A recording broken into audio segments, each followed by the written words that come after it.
Okay, welcome back. Thank you for joining us. This is Raven again with Embracing Diversity. And I have four guests with me today. As you know, we recently did a conversation, Fathers of Boys. We are now calling that Fathers of Boys 1. This is Fathers of Boys 2. And I have back with me Elder Blake Hill, Dr. Nicholas Hill, Anthony Bobo, and his brother Mark Bobo. And I'll give them again, just a few minutes to introduce themselves, tell us about how many children they have and why this issue is important to them. And I'll start from my left top, which will be Elder Hill. All right. Well, good morning or good evening, good afternoon, whenever you're watching it again. This is my name is Blake Hill, and I have three children. I have to count them. I have to make sure I got them right there. Three children. One is a senior in high school, about to go on into college next year, which scares me half to death.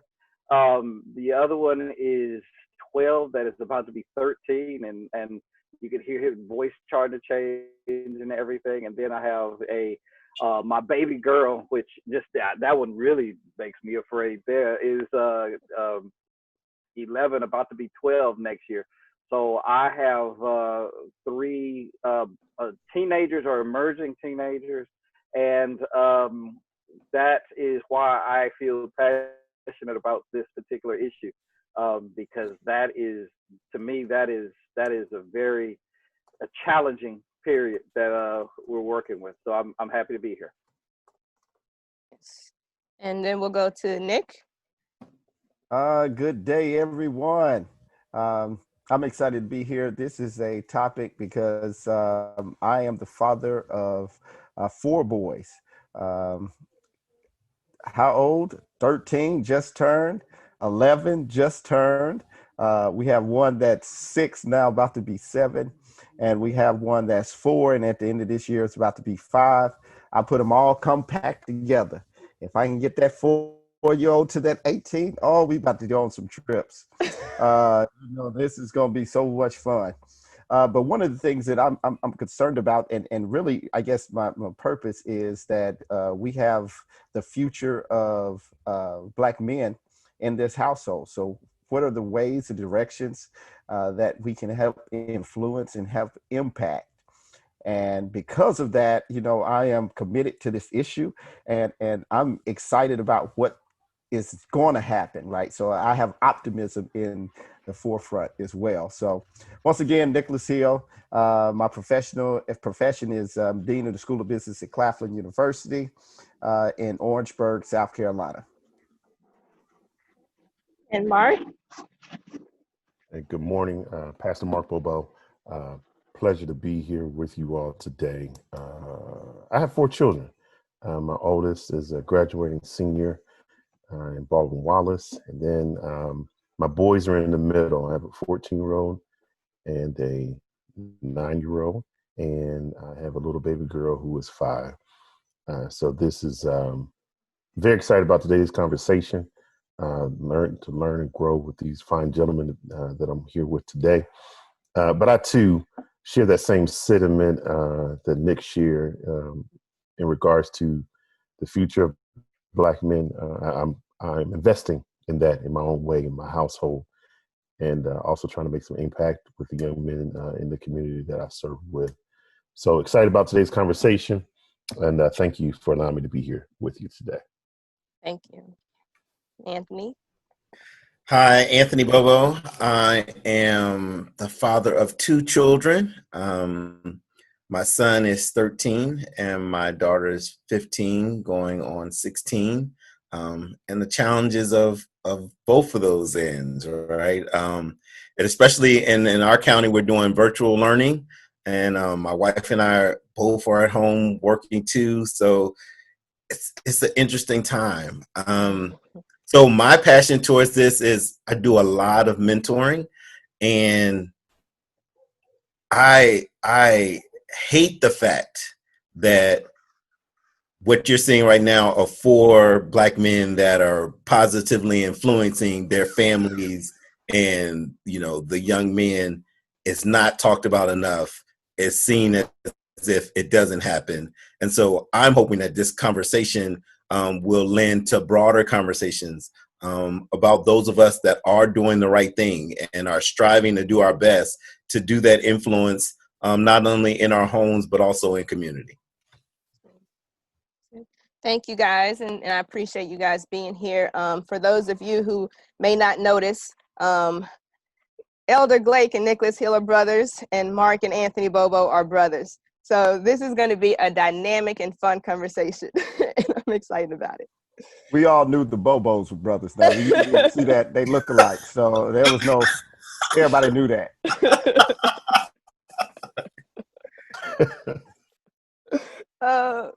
So we're gonna jump right in. In our last conversation, we talked about raising Black boys in America.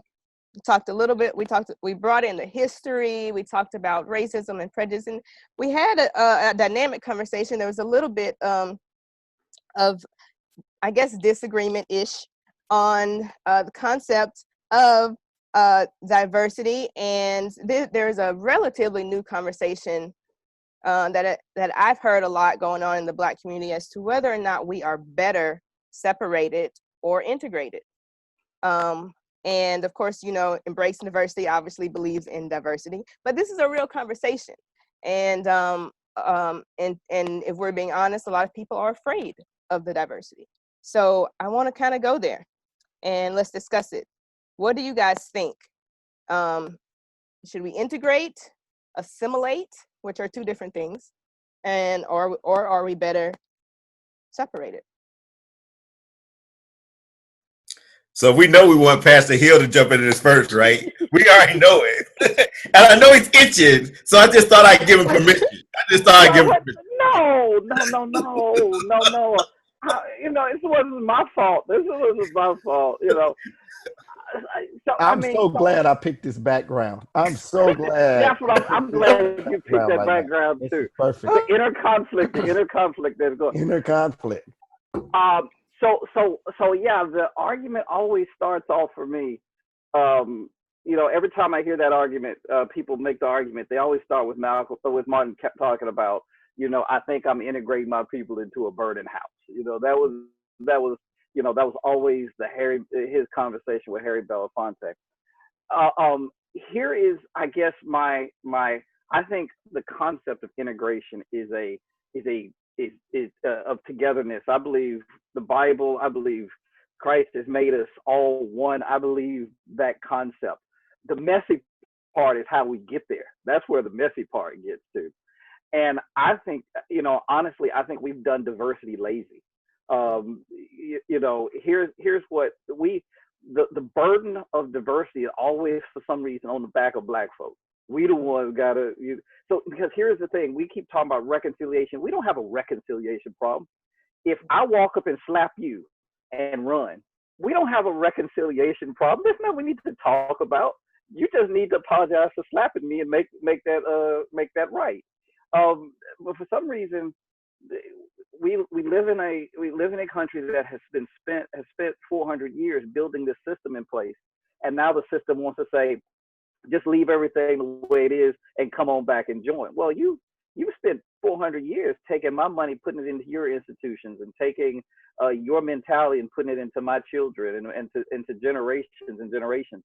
And you think we're just gonna jump in and make this thing work? I think that what I would submit to us that as long as we integrate correctly, we can integrate. But right now, we're integrating where both sides, both Black and white, believe in black inferiority and white superiority. And as long as that's the case, then you're never going to have good integration. I'm a chemist, and one of the things that I've learned is if you don't mix the chemicals, integrate them right, you will get an explosion. And I think that's what you end up finding yourself in now, is we're integrating without having the same concept of what it means to integrate. So I'm not necessarily opposed to diversity, but you're not going to kick me out, take my money, build up your institution, then invite me back so that you can run it. That's just crazy. That's not go. I think that's and I'm not going to keep letting you keep telling me that's integration, but I'm also going to keep telling my people, listen, you got to stop buying into this white supremacy argument too. That his ice is colder than your ice, and his institutions are better than your institutions simply because it's bigger. Well, yeah, it's supposed to be bigger because they took 400 years of your money and built it. So yeah, and free labor and whatever else. Free labor and everything. Everybody's talking about, well, slavery ended, but really what built the country was the Industrial Revolution. What do you think funded the Industrial Revolution? Cotton. Cotton first funded the Industrial Revolution. And so it's that concept of mixing that I have. So I'm not against diversity. I believe in embracing diversity, hence the name. But shameless. But yeah, shameless. I gotta get us in there. But you ain't gonna assimilate me like no sucker either. That's my thing. Yeah, and I guess for me it's like we do need to, as a people, spend that time gaining power. And and I even saw it when I was growing up, being in cities like Atlanta and other places where you had people in position, but they never really had power. And so now we're saying, oh yeah, let's throw all that stuff away and go in. And they're talking about diversity, but they're really talking about assimilation. And so I feel like we need to do it from a point of strength. And I think that's going to take us investing in our businesses, investing in education, of our children, and understand that means investing in our children doesn't mean that your children aren't important, but let's get some of those tax dollars to go to where we're really hurting and struggling. And if you are serious about this, don't just talk about it. Let's see some, policy changes, but also let's see some money come with it. And my fear for our people is similar to you, what you raised, Pastor Hill. Like, if white supremacy is no longer going to be the model, how do we make it and how do we survive? Meaning, I need to show up feeling comfortable in my skin. And I love my sisters, but this whole wearing this long hair and your hair isn't naturally long, buying all this stuff from the stores, I just like, what does that come out of? What is that a sense of? And maybe it's not a sense of insecurity or inferiority, but maybe it is. But we can't, if that's no longer going to be our model, whether stated or unstated, we have to be able to say who we are and what we're standing for. And that when I show up in my blackness, whatever that is defined as, it's okay and it's all right. And it means just as much as what we've labeled as superior in the past. And so I echo each of those sentiments that previously, and I was thinking about, there are very few spaces that I feel comfortable in being authentically me, all of me and all that I have and all that I am, whether that be professionally or personally, because there are a lot of spaces that require me to adjust to the environment so that everybody else feels safe, whereas I may leave the environment feeling inept. So I do wonder how we survive without the system that we know so well.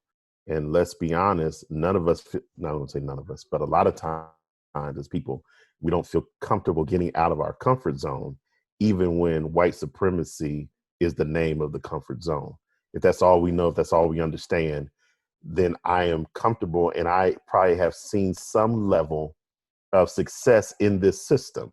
So when you come at me asking me to get out of this system or even get out of this mentality, and I've seen some level of success or what I have deemed to be success, then we're challenged on many different sides. And Anthony even mentioned how some of the things that we do, I even looked at myself the other day, and with the little hair follicles I do have left, I'm wearing, I'm putting in sport and wave caps and all that kind of stuff. I mean, but what's wrong with just my natural, how my hair, when I wake up, So it's a lot of elements that are out there where we don't feel comfortable being authentically ourselves.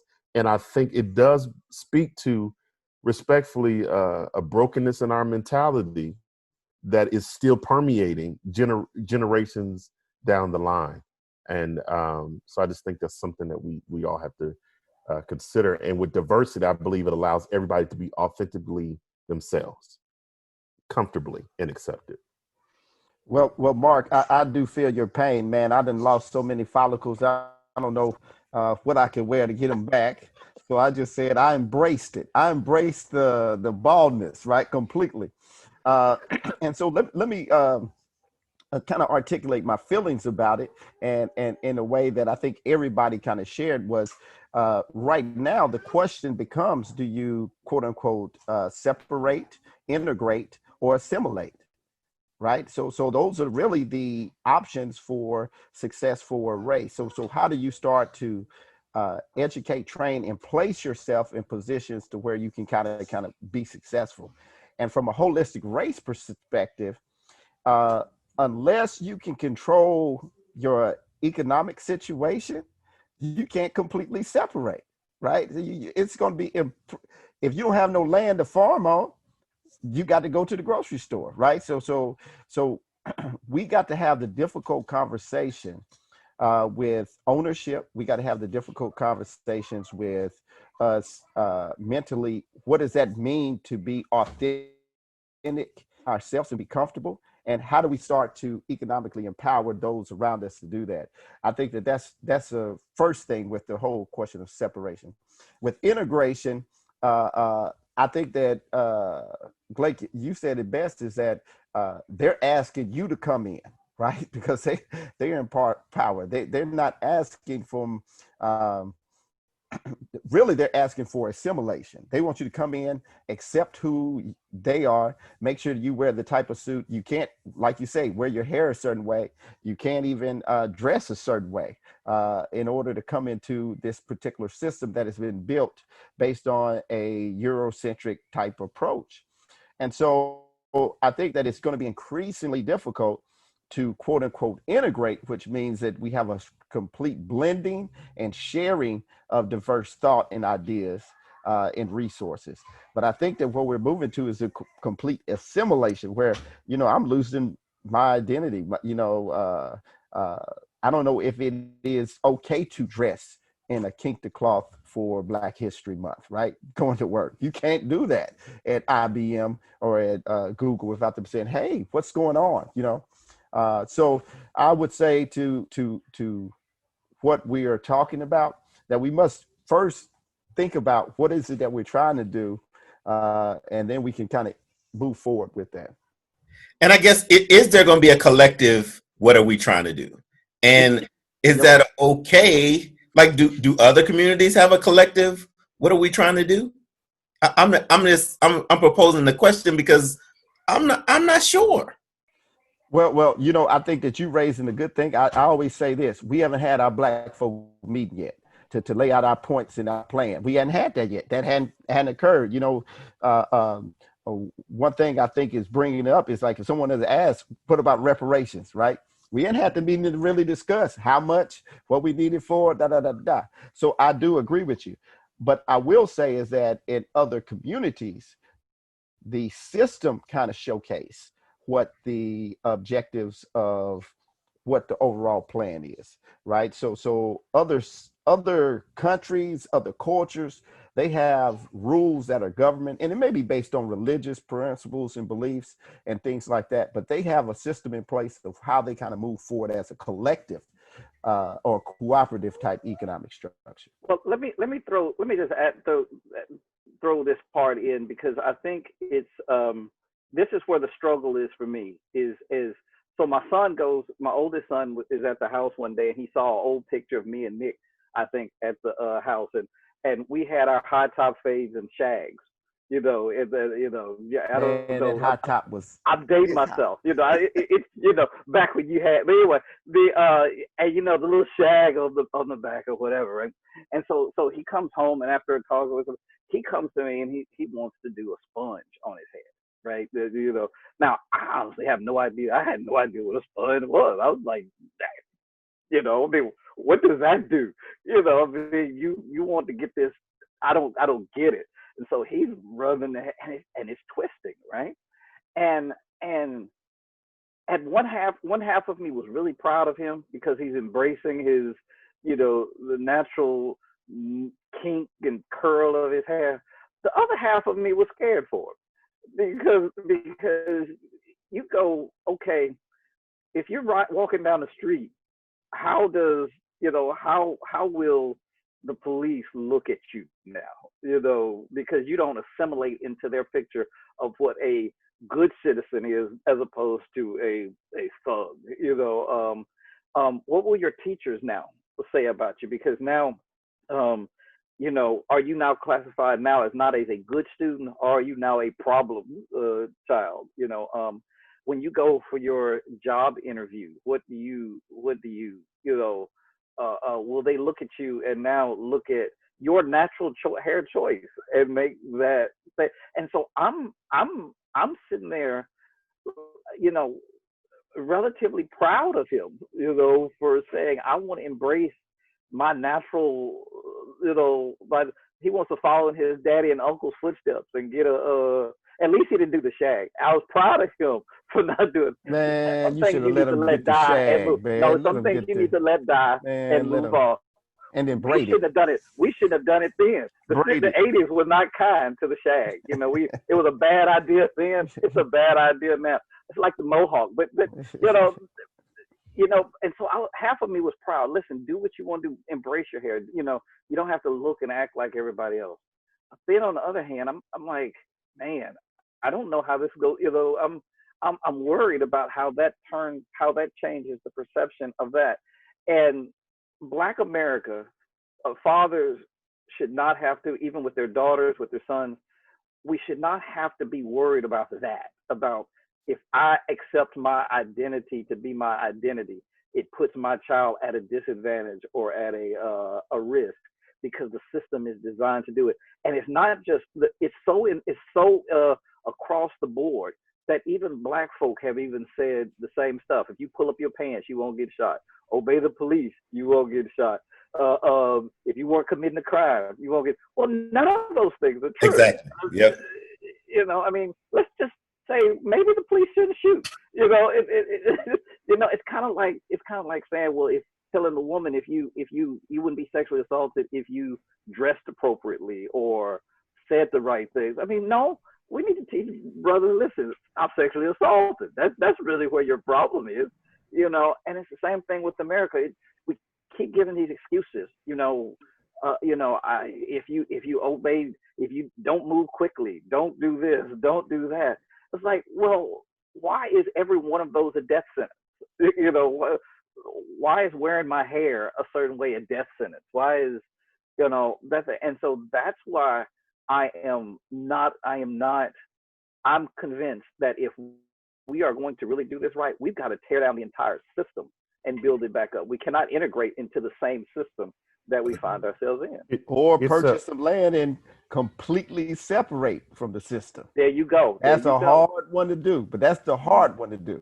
But go ahead. And so it's so amazing. We talked about the Black people meeting, and that's not happened, and what other cultures do.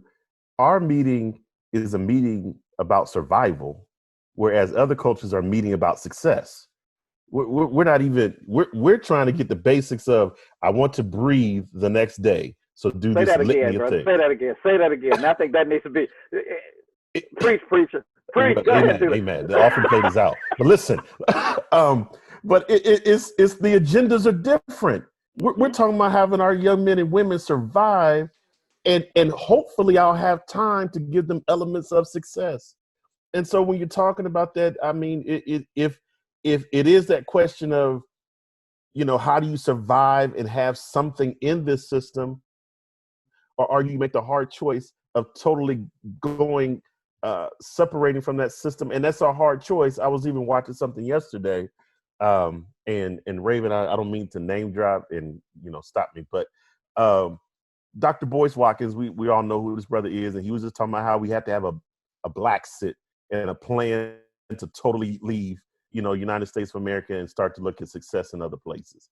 So even listening to it, I felt my anxiety coming up at this man talking about a total, I'm not living in Columbus no more. You tell me go to some other place. So even I'm telling you, it's up here though.